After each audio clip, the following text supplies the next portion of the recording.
அனைவருக்கும் வணக்கம். உலகின் மனித குலத்தில் முன் தோன்றிய மூத்த பெருங்குடி மக்கள் தமிழர்கள்தான் என்று வரலாறு கூறுகிறது.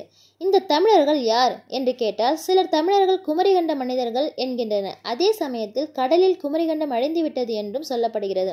அதுபோல சிந்து சமவெளி நாகரிகத்தில் அம்மக்கள் பயன்படுத்திய மொழி பண்டைய காலத்து தமிழ் மொழியாகவும் இருக்கலாம் என்று ஒரு ஐயப்பாடு வரலாற்று ஆசிரியர்களிடம் உள்ளது. எது எப்படி இருந்தாலும் தமிழர்களின் வரலாறு என்பது கிமு 6000 ஆண்டுகளுக்கு முற்பட்டது என்பதை அனைத்து வரலாற்று ஆசிரியர்களும் ஏகமனதாக ஒப்புக்கொள்கின்றனர். தமிழர்களின் வரலாற்றை அறிய நமக்கு பெரிதும் உதவுவது சங்க காலத்தில் இயற்றப்பட்ட நற்றிணை, குறுந்தொகை, ஐங்குறுநூறு, பதிற்றுப்பத்து, பரிபாடல், கலித்தொகை, அகநானூறு, புறநானூறு, திருமுருகாற்றுப்படை, பொருணர் ஆற்றுப்படை, சிறுபானாற்றுப்படை, பெரும்பானாற்றுப்படை, முல்லைப்பாட்டு, மதுரை காஞ்சி, குறிஞ்சிப்பாட்டு, நெடுநல்வாடை, பட்டினப்பாலை, மலைப்படுகடாம் என்னும் 18 நூல்கள் ஆகும். இவைகளில் உள்ள 2381 பாடல்களை 473 புலவர்கள் பாடியுள்ளனர். 102 பாடல்களின் ஆசிரியர் பெயர்கள் காணப்படவில்லை. தமிழர் வரலாற்றை எழுதுவதற்குரிய முதன்மை சான்றாதாரங்கள் புறநானூற்றில் உள்ளன.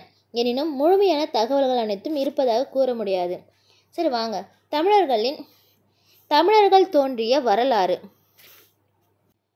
வரலாறு என்பது ஒரு தொடர் நிகழ்வு என்றும் ஒரு விவாதம் என்றும் அது கடந்த காலம் பற்றிய உண்மைகளால் கட்டப்பட்டது என்றும் சான் எச் அர்னால்டு கூறுகின்றார். ஆனால் வரலாறு என்பது மாற்றங்களின் வரலாறு என்று மார்க்சியவாதிகள் குறிப்பிடுகின்றனர். எனவே தமிழர்களின் கடந்த கால வரலாற்றையும் நிகழ்கால வரலாற்றையும் அறிந்து கொள்வதற்கு புறநானூறு ஓரளவு துணை செய்கிறது எனலாம். தமிழர் தோன்றிய இடம் குமரிகண்டம், லெமூரியா என்ற அறிஞர்கள் கூறுவர். கடல் கோளல் அழிந்து போன இக்குமரிகண்டத்திலிருந்தே தமிழர்கள் தோன்றினர் என்று தேவநாய பாவனார் போன்ற தமிழ் அறிஞர்கள் கருதுகின்றனர். லேமூரியர்களின் காணப்பட்ட சைவ வழிபாடு, பிணத்தை தாழியில் வைத்து புதைத்தல், தாய் தெய்வ வழிபாடு, தாய் வழி உரிமை போன்ற பழக்க வழக்கங்களின் எச்சங்கள் இன்றும் தமிழர்களிடம் காணப்படுவதால் தமிழர்கள் லெமூரியாவில் இருந்து தோன்றியிருக்க வேண்டும் என்று அப்பாத்துரையார் கருதுகின்றார்.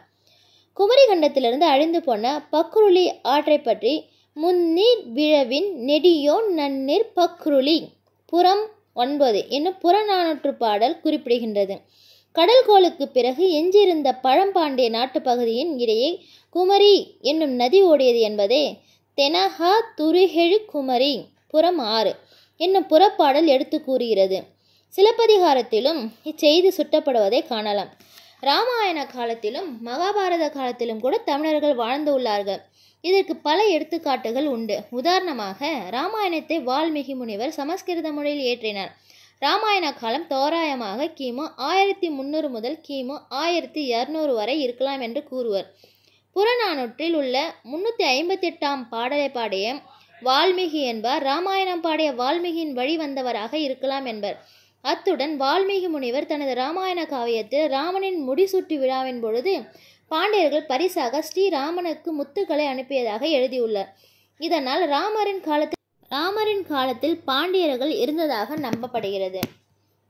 அதுபோல மகாபாரத காலம் தோராயமாக கிமு 1100 முதல் கிமு 1000 வரை இருக்கலாம் என்று கூறுவர். மகாபாரத போரில் உதயஞ்சேரலாதன் நடுநிலையில் நின்று அனைவருக்கும் உணவு வழங்கினான் என்பதே அலங்குலை புரவி ஐவரோடு சினையி என்னும் புறப்பாடல் விளக்குகிறது.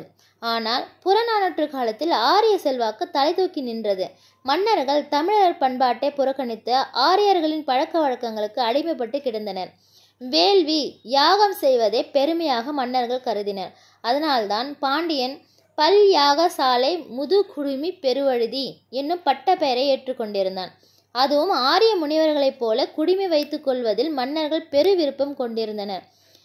இருங்கோவேல் நீயே வடவாள் முனிவன், பாண்டியன் பல் யாகசாலை முதுகுடுமி பெருவழுதி, இரஞ்சுக பெரும நின் சென்னி, கரிகார் பெருவலத்தான் பெருவை நுகர்ச்சி பெருந்தூன் வேத வேள்வி தொழின் முடித்து ஆகியோர் ஆரிய துறவியர்களின் செல்வாக்கிற்கு அடிமைப்பட்டிருந்ததை புறநானூறு காட்டுகிறது. நன்றி, வணக்கம்.